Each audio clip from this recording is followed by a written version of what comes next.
Hi, my name is Leilani, and welcome to our homeschool portfolio evaluation for the state of Florida.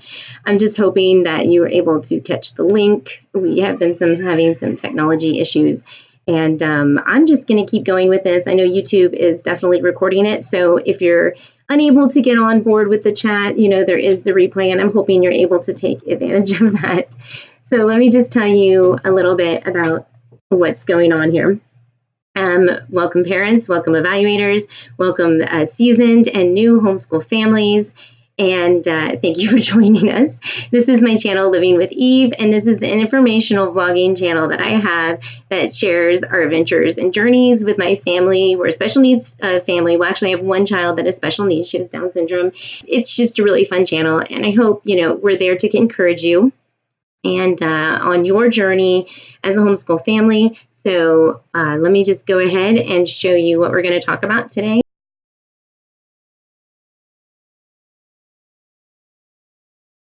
Currently, I'm a homeschool mom.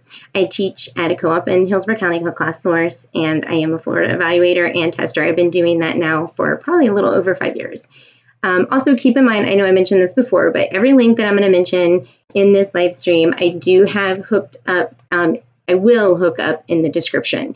So if you're interested in reading more about the Florida statutes, go ahead, check that link. And I also have another link to the Florida Department of Education, just to kind of show you a really cool trick that I learned. So you got to keep watching. All right.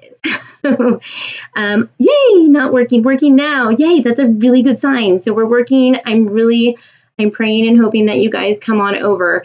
Of course, I have one, Meet the Monzingos. I'm going to have to check your page out. It looks like you have a page. Cool. So are you homeschooling all of your children, including your daughter with Downs?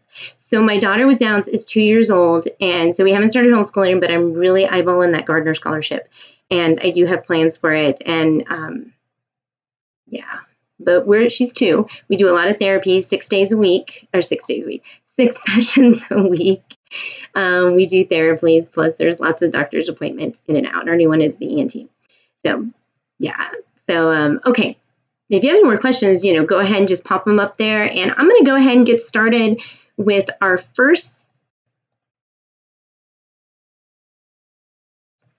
the Florida statutes. So as a parent, you do have 3 responsibilities, and I highlighted them for you in A, B, and C. So number 1, you're going to notify the school district that you are opening a home education program. Very simple. All you need, it has to be in writing and signed by the parent. Include the name, address, and birth dates of all the children who shall be enrolled as students in the home education program. Great. Number 2, maintain a portfolio.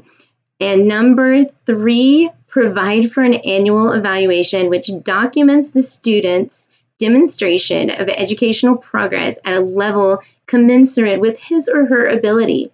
And you have several options on what type of evaluation to do. That includes reviewing of the portfolio and discussion with the student and with its certified teacher in secondary or elementary academic subjects. That's really important. I'm going to talk about that later anyway. Students can also take a nationally normed student achievement test by a certified teacher, state assessment, or they can be evaluated by a psychiatrist. So in this chat, we are only going to discuss the portfolios, and all the other stuff, we can talk about later. I do want to point out, I know somebody already asked a question about what's inside of the portfolios. We will get to that question. And I do want to say something I didn't realize as an evaluator that I noticed. If you look at B, they maintain a portfolio of records. That's something that you have to do regardless if you get your portfolio evaluation or not. I did not know that. If you don't get a portfolio evaluation and you get just a regular or a standardized test or something like that, you don't have to show your portfolio. You just need to keep it with you. So that's just something kind of to keep in the back of your mind. And this is because regardless of the situation, the superintendent or agent can request with written notice to see the portfolio for up to 2 years. And you will have about 15 days to get it all together. So if you can't find it, you do have those 15 days to find it, or if it's a little bit out of order, Keep in mind you must preserve your portfolio for at least 2 years after the evaluation is turned in. It is very rare that they do call you into the office. I personally have never, ever seen that happen. I hope that if anybody in here, I would love to hear if you have heard that happen. That would be great. Just comment that down below. And, like I said, we are on a delay. So I'm going to, looks like it's stopping and starting. I'm so sorry, guys. But I do think YouTube is recording all of this, hopefully. So we'll see what I can do to kind of merge it together. And to make one nice long, YouTube video that you guys can check out. So if the superintendent has ever called you, please comment that down below and tell me what happened. I'm really curious. So I'm going to go ahead and talk about the portfolio and how it's put together. So Florida statutes. All right. Now, all these documents that I'm showing you once again are from the website. So a log of educational activities, and hopefully this will answer your question that you were asking me. I think her name was Melissa. So what's inside a log of, or what is a log of educational activities?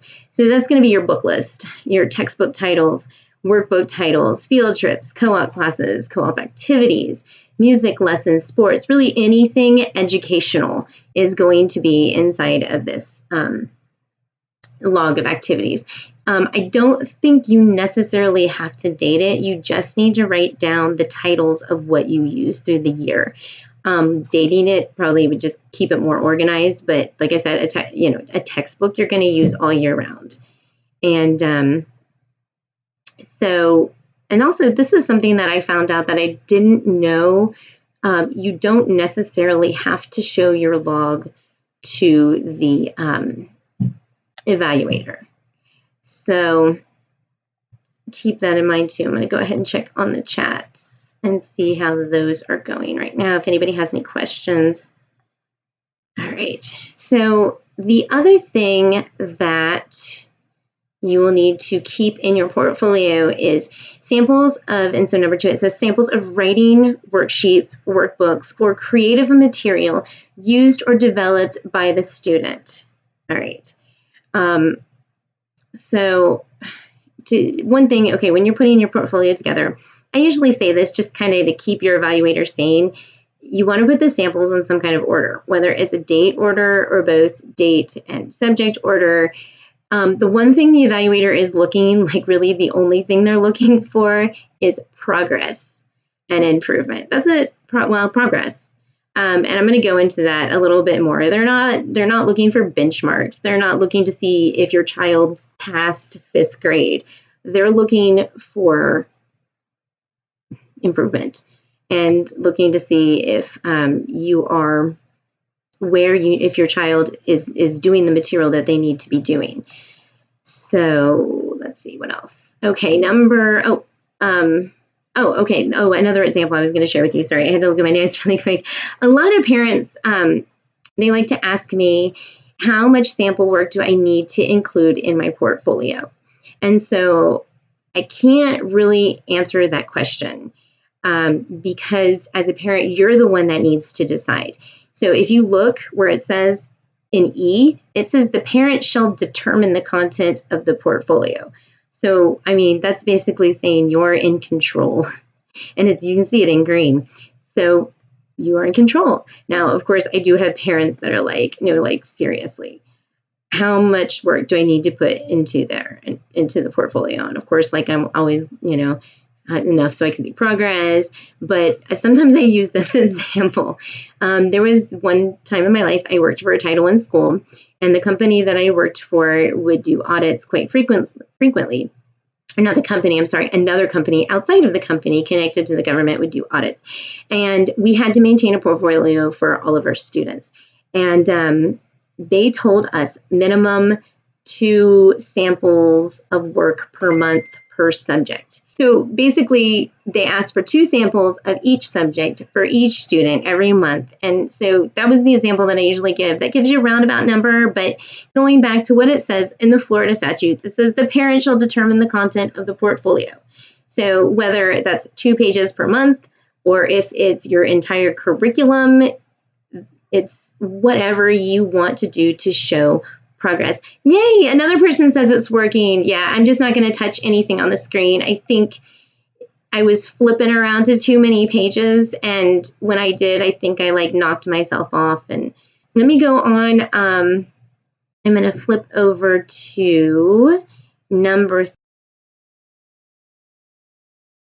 who holds a valid license in an academic subject for either secondary or elementary. Okay, so it's okay for a teacher with an early elementary certificate to evaluate a high school and vice versa. My certificate's in early elementary and I do high schoolers, no problem. However, if the teacher holds a certification in just music or just art or just physical education, they cannot do an evaluation for the state. They have to have it in an academic subject. And so there's a cool little trick that I'm going to show you with. Not many people know about this. First of all, I have a lot of parents that worry, oh no, I don't know if my evaluators got their certificate in the right, and they're afraid to ask their evaluator, or they don't want to bother them, and why would all those things that go through your mind right before you get an evaluation. So here's a little trick. You don't have to say anything, but there is a website and it's all public. It is the Florida Department of Education. And I'm going to see if I can interact with this for you, and I will show you a really cool example. I'm going to pull that to the side. Let me see, interact. You can search by educator's name. You can search by anything. When I type it into Google, I just usually do teachers certification lookup Florida. And it'll take me right to this website. I'm going to see, will that take me to the next site? Yep, there we go. So here we go. If you click on it, they're going to ask you for the name. And I'm not shy. I'm going to go ahead and type in my name. So you can kind of see. Hopefully I can spell my name. And then they're going to give me a search. And there you go. There's my stuff. And I click on it. And let's see, it doesn't really show you the page too well, but I'm going to go ahead and show you. Give me a second. I'll flip over. There you go. So you can see there's my subject areas.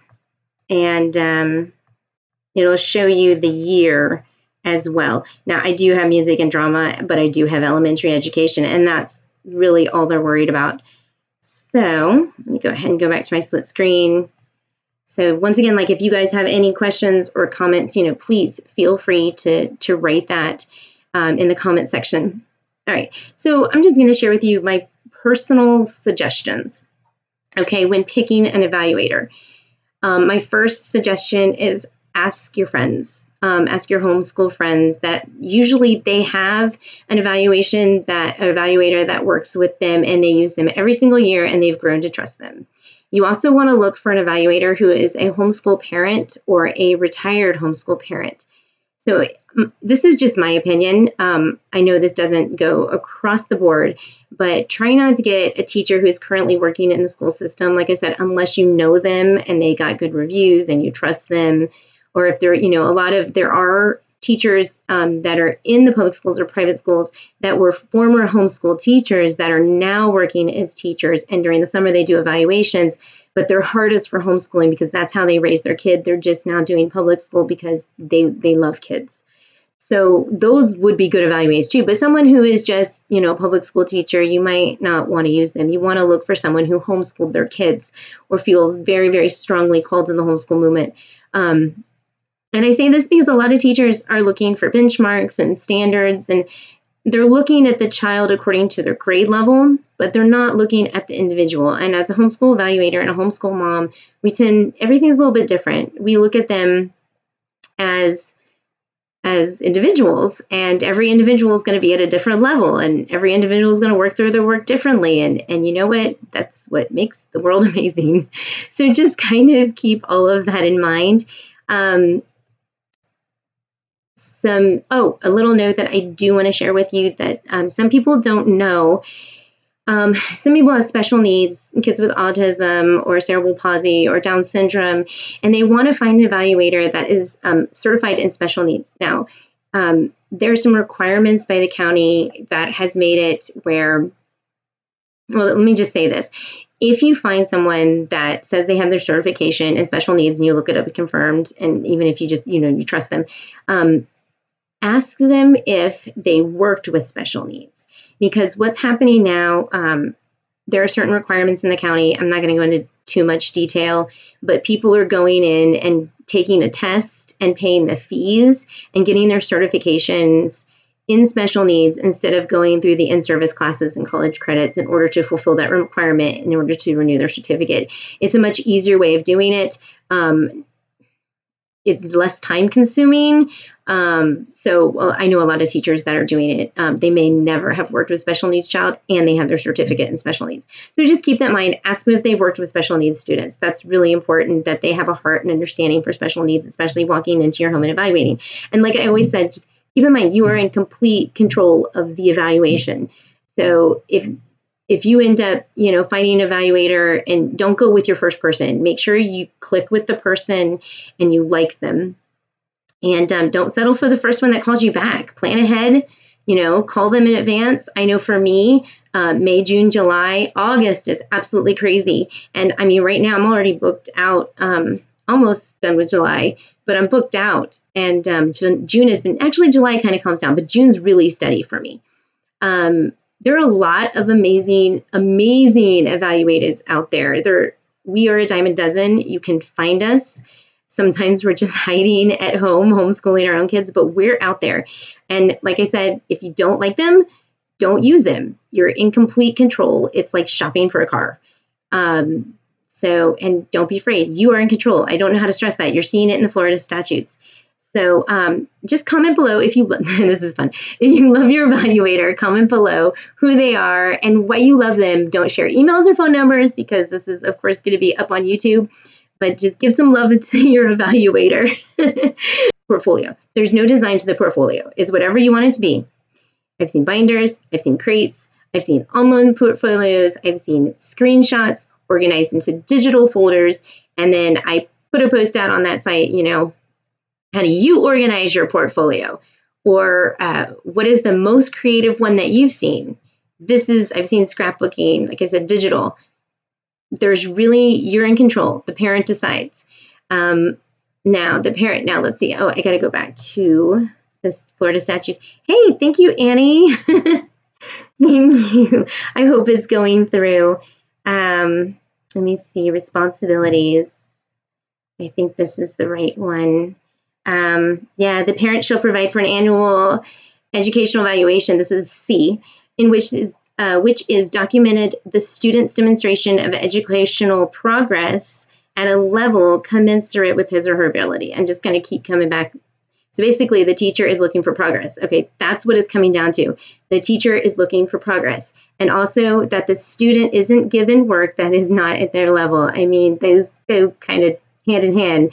If it's not at their level, they're not going to make progress. If they're doing first grade work, and once again, we're looking at the individual, not the grade. But if they're doing work for their little sister that they've mastered, they're not going to progress. So once again, it goes hand in hand. So the evaluator cannot pass the student to the next grade level. That's not what the evaluator is going to do. I will say, I've had parents ask me to say that to their kid. Hey, can you tell them that they passed fifth grade? And I mean, I will, because that's what, the parent wants me to do, whatever motivates them, right? Yes, it's fine. Progress is a big part of the evaluation. And what can this look like? Here's some examples of some progress. Kids can do multiplication when they couldn't at the beginning of the year. Students can read more words than they did at the beginning of the year. Students can write their letters clearer. Sometimes they get stuck at something, and that's okay as long as they're progressing in other levels. I'm going to say, just honestly, I have never denied a family because I've never seen a family or a student not progress. It's very rare. There was a question from Melissa on the Facebook page. I almost want to pull it up just to get the right words, but we're getting into special needs students. Melissa, what exactly is required in a log of activities completed? Can I just list subjects done, or does it require actual books used? Page numbers and pages, worksheets completed. Does it have to be done every day that school is done? Okay. Can I just list subjects done? That's the book list, and that's going to be your, like I said, book list and textbooks. Don't need to put page numbers and pages, worksheets completed. The pages and worksheets completed is going to go inside the portfolio, the ones that you want to include. And does it have to be done every day that school is done? No. Because a log, you don't have to put the page numbers. Like you did math book, you used Abeka. You put Abeka Math, 3rd grade. There you go. And they read, The Hobbit. They write down The Hobbit. That's it. And just simply a list. Very, very, very simple, not detailed. I hope that answers that question. And you don't have to do it every day that school's done, unless you need to do that for your sanity. But you don't have to do that for the log at all. Okay. Also, for a child with a disability, if a child has a physical disability and is unable to write for work samples, how do you document work samples? It's hard to document progress when a child can't write or verbalize their answers. Perfect. Okay. I'm going to give an example of a family that I did, and it was absolutely beautiful. All right. Special needs kids, they're all individual. They're all amazing. They can be 12 years old and be at a 5-year-old level. And that's obviously normal. And it's okay as long as there's some progress. Now, to document a beautiful example, I had a family with a middle school age child, and that child was mute. He was confined to a wheelchair, and he had multiple disorders. They homeschooled because the school itself basically said, we cannot accommodate for your child. And so they decided it was a very sad situation, but it was beautiful in the end. The parent documented stuff they had a workbook, and the child was able to point to the answers, and the parent would circle it for them. But the one thing I thought was beautiful is every day the parent would get books from the library or order books and just sit with the child and read. And they kept a beautiful book list. And they also had some stuff that the occupational therapist had given them as well. The occupational therapist had given them to kind of just help. And they wrote some programs that they did with, they used an iPad as well, where they would point to things. So that was perfect for their portfolio. It's not going to look like a student that doesn't have a disability. It's not going to look the same way. And that's completely fine. Don't feel like because you can't keep a portfolio that you can't homeschool, because you can. I saw on a Facebook page, and my heart completely broke. A parent commented that they felt like they needed to put their child, and there was a Florida parent, that they felt like they needed to put their child back into school because they did not see them progressing. And they thought that they didn't think that the school was going to do better. They were worried that the evaluator was not going to pass them, because we don't do that. We don't pass. We just say, hey, they progressed. They can keep homeschooling. We checked up on them. I probed a little bit, but then it just broke my heart. You can homeschool, and if you want to homeschool, you can do it. And these laws are so relaxed, as you can see. So I hope that answers your question.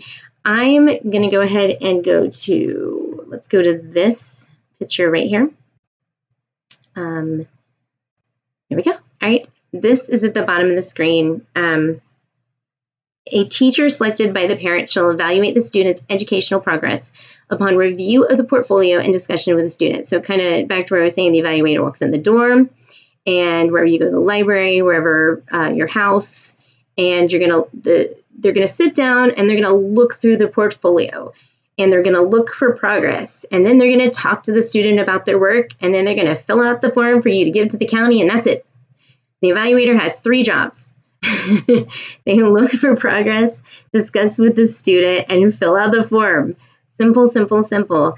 Evaluator and parents, just comment below, what are some questions that you have had the evaluator ask, or disgust.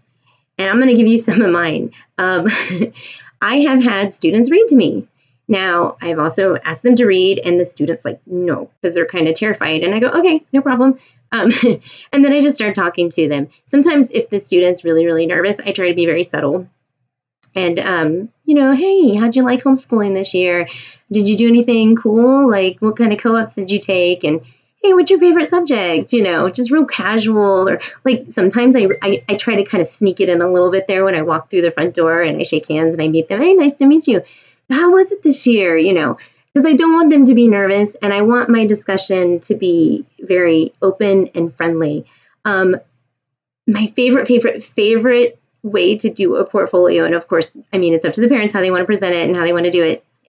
That's my opinion. But I love it when the child themselves sits with me and shares with me their portfolio, and they are so proud of the work that they have done through the year. And it's such closure to them, and it builds their confidence and finalizes things up, and I get to know the kids more. And, of course, some parents are really relaxed about it, but some parents are nervous. But I love it because I get to know the kid, and I just like that kind of stuff, I guess. I don't know. So, anyway, I'm checking the chat room. I know I got a couple people in there, and no comments. I would love for you guys to just jump in, chime in. I don't know how behind we are, but I'm hoping I get some more comments in there. And one last thing I'm just going to mention to just kind of encourage you. As homeschooler moms, us evaluators were homeschool moms themselves. For whatever reason, we were teachers, or we got our certification and we resigned, or we just didn't become a teacher for whatever reason. So we become evaluators because we want to help other homeschoolers, and we're here to help. They're there to help. Like I said, there's some amazing evaluators out there, and I've met them, and I know why I'm not booked all the time, because there are so many amazing evaluators. I wish they were in here to share with us. But they can comment below once I get this on YouTube. They want you to be successful. If they don't want you to be successful, it's time to get another evaluator. With that in mind, if you ever want to ask your evaluator any questions about anything homeschool related, don't be intimidated by them. Ask them any question that you ask them. It doesn't affect the evaluation. You don't have to, and trust me, it is so easy to go into evaluation, look over everything, interview the child, walk out, 15 minutes, boom, I get paid. That's really easy to do. And there are some parents that do that and want to do that, and that's totally fine. But this is your evaluation, and you're paying to sit with an evaluator for 30 minutes. You do it the way you want to do it. And if you want to pick their brain, Not going to affect your and it shouldn't affect your evaluation. The evaluator, shouldn't be like, hey, you need to do this. I try my best to be like, do you want my opinion? And I ask them if they don't want my opinion. And then, of course, I always try to say, this is just my opinion, if they ask. All right. If you find a good evaluator that you can trust and connects with you and they know their stuff, you can gain so much insight. You can pick their brain. You got to remember, not only are these evaluators, like I said, most of them are homeschool moms, not only are they working with their kids, which, to be honest, is probably the hardest way to homeschool. It is so much easier for me to homeschool and teach other kids, to be honest. Teaching my kids is definitely harder. But not only that, these evaluators are seeing tons of curriculum. We hear about what parents like, what they don't like. There's a couple curriculums out there that they either love it. There's one in mind. I'm not going to say it right now, but there's one in mind that they say, hey, I'm using da-da-da. I'm like, how do you like that? And they're like, oh, I love it. Or, oh, I hate it. I'm never using it again. I'm like, yeah, that's kind of how it works with that curriculum. And we see that all the time. We know what works and doesn't work. We see unschooled, traditional, classically educated families. So we see all different types of families. We see autism. We see dyslexia. We see dysgraphia. We've seen what other parents have used to help their children overcome these difficulties. I've learned more from my families than you wouldn't believe. And always, if they ask me, I will gladly share what I've learned with them. And one thing is I never like to give out any private information of any of my families. even though they they share with each other anyway. But I personally do not share information with my homeschool family's names and emails and stuff like that. But I do share some stories of encouragement, like I did with that one family with their child that is confined to a wheelchair that's mute. They were able to do it, and I believe they did a way better job homeschooling their child than any public school could do. And I'm saying that from the bottom of my heart, because what public school loves a child so much that they would sit down, what public school teacher would sit down with a child one-on-one, read with them through the day, make sure they're fed, make sure they're taken care of. I mean, that is what special needs parents do for their children. They're the most amazing parents out there. And if you were ever afraid to homeschool your child because of what other people think about them not meeting benchmarks, you not doing a good enough job, let's talk in private. Because I know that you can do it. I know any parent can do it if they want to do it. And the homeschool portfolio evaluation is not at all an intimidating thing. And just look at these things. Florida comes right alongside you to support you as a homeschool parent, and you really are in charge. So I think that's basically it. You can see our feed right here. I am so sorry that I don't know anything about technology. I tried so hard. I even test ran it with some private stuff. I'm sorry. I will try to link it up. So those of you that are watching the replay, please, I will be commenting and checking out the YouTube post. So if you have a comment or suggestion, comment there, please. And I will get back to you and I will answer questions. I am on the Florida Homeschool Evaluation Facebook group. I am on the Tampa Bay Homeschooler the Homeschoolers group. I'm on all those fun little groups. And you can find me on Facebook. I'm around. And check out our channel too. I'm kind of proud of it. I think we're a pretty cool family. Or I wouldn't do it. I'm having way too much fun with it. Let me show you my logo a little bigger. Yay. There it is. Living with Eve, and it's our journey as a homeschool family with a special needs daughter, and I'm really documenting it, so it's going to be us for a while. I'll probably be doing this 6 years from now, and you'll get to see her grow up, and you'll get to see all the fun stuff we get to go through as a family, and middle school, and high school, and every little thing that happens. So I'm putting it up there to encourage families. And to encourage you, because it's not about me and not about us. It's really about community and building relationships. And so check us out, subscribe, all that fun stuff. Subscribing is a big deal. It is in the YouTube world. And I guess I'm going to go ahead and sign out if nobody else pops up any questions. And I'm going to work really hard to get this fixed and up on YouTube, and probably apologize a million times on Facebook. Love you guys, and peace out.